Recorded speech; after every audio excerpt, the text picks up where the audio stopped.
Assalamualaikum warahmatullahi wabarakatuh. Bertemu lagi di channel Teras Napis.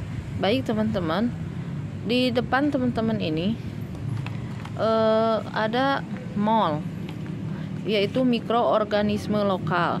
Sesuai janji saya di video sebelumnya saat pembuatan kompos, saya akan menerangkan apa itu mol dan bagaimana cara membuatnya ya teman-teman. Baik, untuk mengetahui apa itu mol dan bagaimana cara membuatnya, jangan tinggalkan video ini, ikuti sampai selesai ya teman-teman. Baik teman-teman, mol itu apa ya teman-teman? Mol adalah mikroorganisme lokal atau biasa kita sebut sebagai EM4 buatan sendiri. Kenapa demikian? Karena kandungan-kandungan yang ada di dalam mikroorganisme lokal itu sama dengan kandungan mirip-mirip dengan kandungan yang ada di EM4 yang biasa kita beli di toko pertanian. Karena apa? Pertama, di dalam mol itu terdapat mikroorganisme atau bakteri satu yang berfungsi untuk fotosintesis. Kemudian yang kedua, terdapat bakteri pengurai. Maksudnya pengurai itu bakteri atau mikroorganisme yang bisa menguraikan bahan-bahan organik yang ada di media tanam untuk segera terurai sehingga nutrisi makanannya bisa terekstrak dan tumbuhan atau tanaman bisa dengan mudah menyerap dari nutrisi bahan organik tersebut. Yang ketiga, terdapat bakteri yang bisa berfungsi sebagai antibiotik ya teman-teman.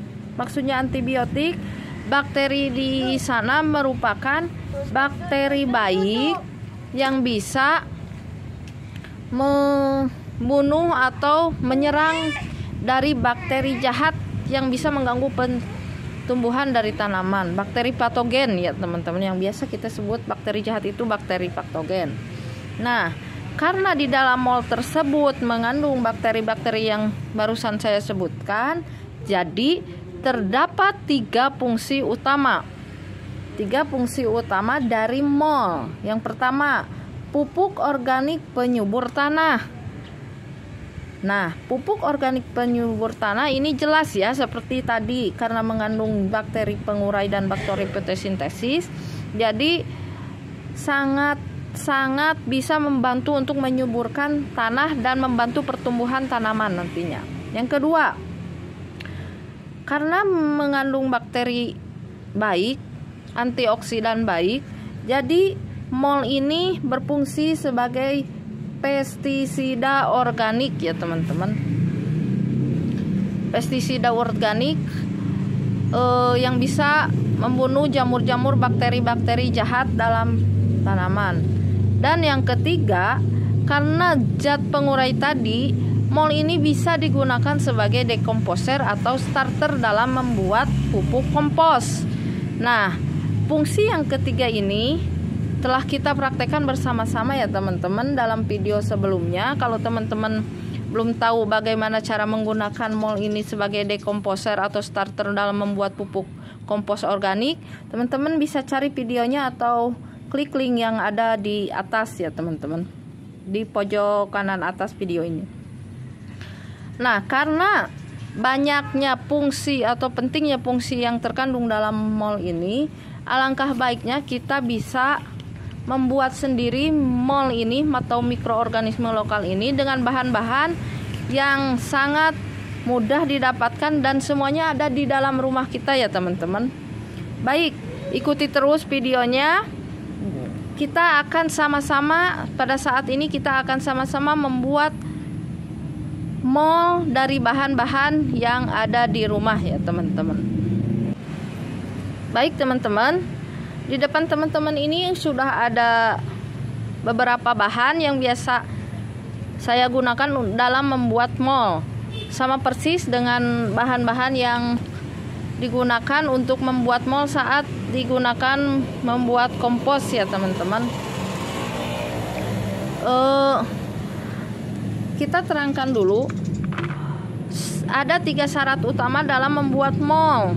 Yang pertama, harus ada unsur yang mengandung karbohidrat ya teman-teman. Misalnya nasi, singkong, kentang atau air cucian beras, tepung ya teman-teman.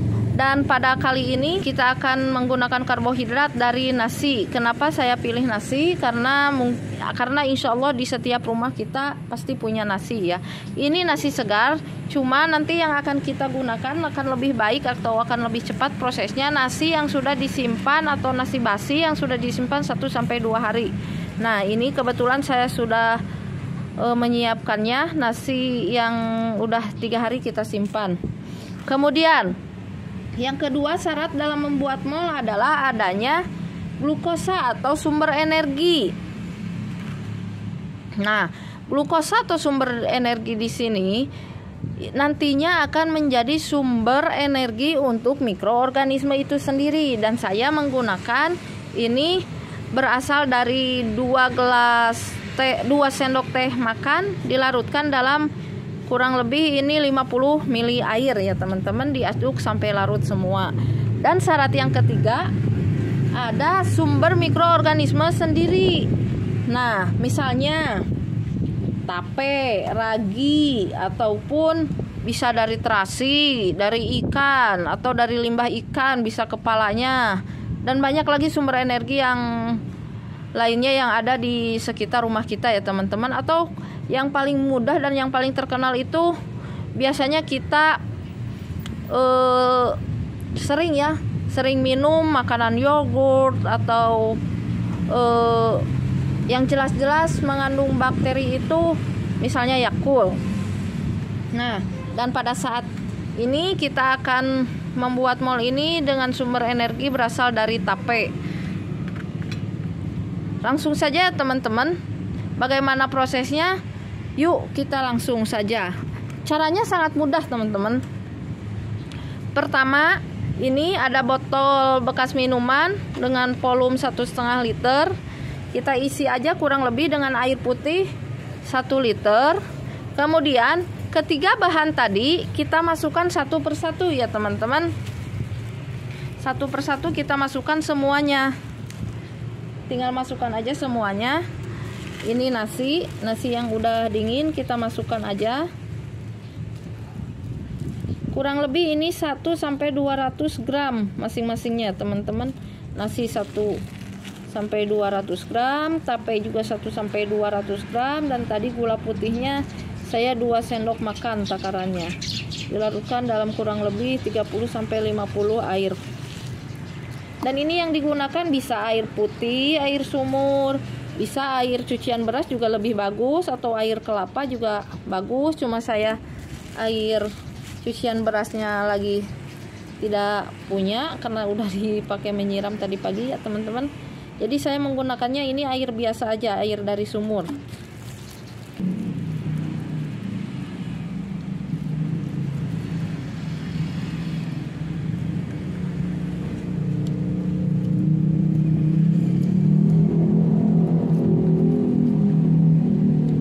Ya. Nasi sudah masuk, kemudian tapenya kita masukkan juga.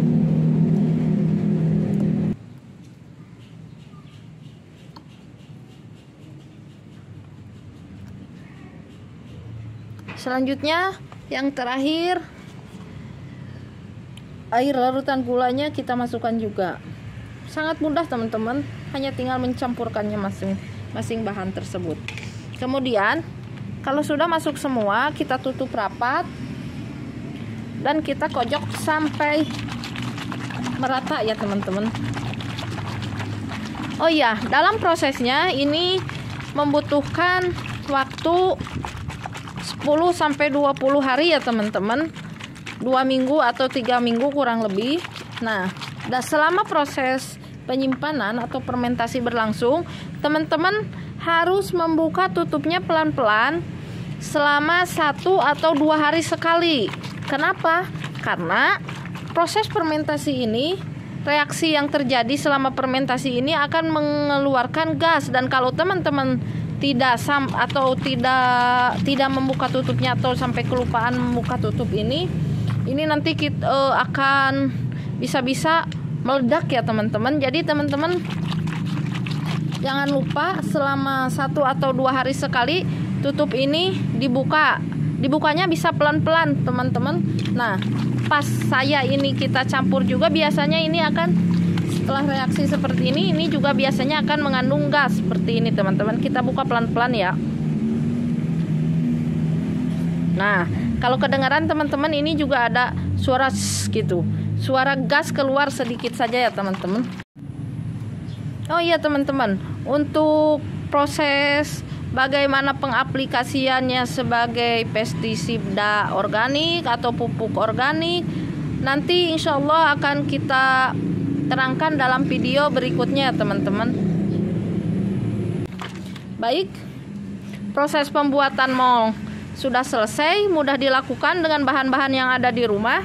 Saya harap teman-teman bisa mencobanya, dan terima kasih telah menonton sampai selesai. Wassalamualaikum warahmatullahi wabarakatuh.